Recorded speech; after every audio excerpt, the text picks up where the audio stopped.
అన్నదానం ఆకలిని తీరుస్తుంది, మాట సాయం అవసరాన్ని తీరుస్తుంది. కానీ విద్యాదానం కొన్ని వందల జీవితాలకు వెలుగునిస్తుంది. సరస్వతి కటాక్షం ఉన్నా, లక్ష్మీ కటాక్షం లేక ఎన్నో ఇబ్బందులు పడుతున్న వారిని ఒకే చోట చేర్చి సాయం అందిస్తే అద్భుతాలు సృష్టించవచ్చని ఓ సంస్థ నిరూపిస్తోంది.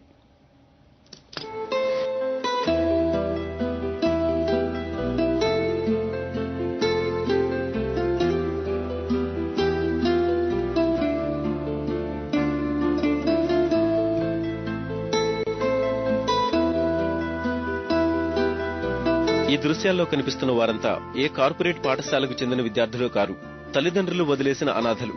విశాఖ జిల్లా తాటిచెట్లపాలెంకు చెందిన ఫర్ ద పీపుల్ అనే సంస్థ వీరిని చేరదీసి చదువులు చెప్పిస్తోంది.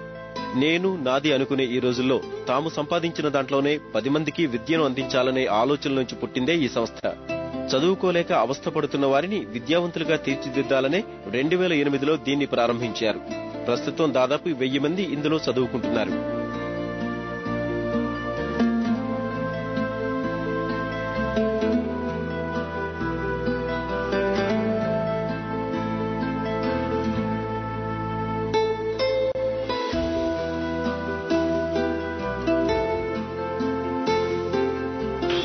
నా చిన్నతనంలోనే నా పేరెంట్స్ చనిపోయారు. గార్డియన్ తాతయ్య. నేను 8th క్లాస్ నుంచి ఆర్గనైజేషన్లోనే ఉంటున్నాను. అన్నయ్య బుక్స్ ఫీ అన్నయ్య మొత్తం కేర్ టేకర్ తీసుకున్నారు. మొత్తం ఇప్పుడు ఈసెట్ కోచింగ్ కూడా అన్నయ్య ఇప్పిస్తున్నారు. అన్నయ్య ఈసెట్లో మంచి ర్యాంక్ తీసుకొచ్చి ఇంజనీరింగ్ కూడా ఫర్దర్ స్టడీస్ కూడా హెల్ప్ చేస్తానని అన్నయ్య చెప్పారు. ఫీజు కట్టడానికి కూడా చాలా కష్టపడేవాళ్ళం. కష్టపడే సమయంలో అన్నయ్య ఒక దేవుళ్ళ కలిసి ఇప్పటి వరకు నన్ను చదివించారు.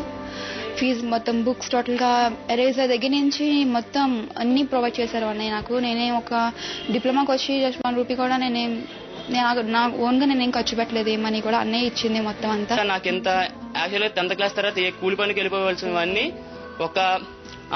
ఒక జీవితానికి అర్థాన్ని ఇచ్చారు. అటువంటి జీవితానికి అర్థం ఇచ్చిన ఆర్గనైజేషన్ కి ఫర్దర్ గా నేను ఎంత హెల్ప్ చేస్తానో, హెల్ప్ అనేది నేను మాటల్లో చెప్పలేను కానీ మీకు ఫర్దర్ గా చేతుల్లో చూపిస్తాను. ఒక కూలి పని చేసుకోవాల్సిన పరిస్థితి ఏర్పడింది. అటువంటి టైంలో దేవిప్రసాద్ గారు మమ్మల్ని తీసుకొచ్చి వాళ్ళ ఇంట్లో ఒక సొంత మనిషి ఒక తమ్ముడిగా ఎలాగైతే చూసుకున్నారు అన్ని విధాలుగా కూడా నా దగ్గర ఒక పెన్సిల్ దగ్గర నుంచి కావాల్సిన 3 years కూడా బుక్స్ కానీ ఫుడ్ అకామిడేషన్ అంతా కూడా వాళ్ళే తీసుకొని నాకు చదివించారు. ఆదర్శంగా తీసుకున్న స్వామి వివేకానంద గారు చెప్పిన మాట, బలమే జీవనం బలహీనతే మరణం అనే ఒక కాన్సెప్ట్ బాగా మనసులో పదిలిపరుచుకున్నాను. అందుకే ఎన్ని కష్టాలు వచ్చినా సరే, ఎన్నో కష్టాలు వచ్చాయి, బట్ ఆ కష్టాలన్నిటికీ తట్టుకొని ముందుకు నిలబడగలిగాం కాబట్టి ఈరోజు ఇంతమందికి విద్యను అందించడం జరిగింది. అనాథలుగా ఇక్కడ చదువుకుని ప్రతిభ కనబరిచిన ఎందరో విద్యార్థులు ఇప్పుడు దేశంలోని పలు కార్పొరేట్ సంస్థల్లో ఉన్నత స్థానాల్లో స్థిరపడ్డారు.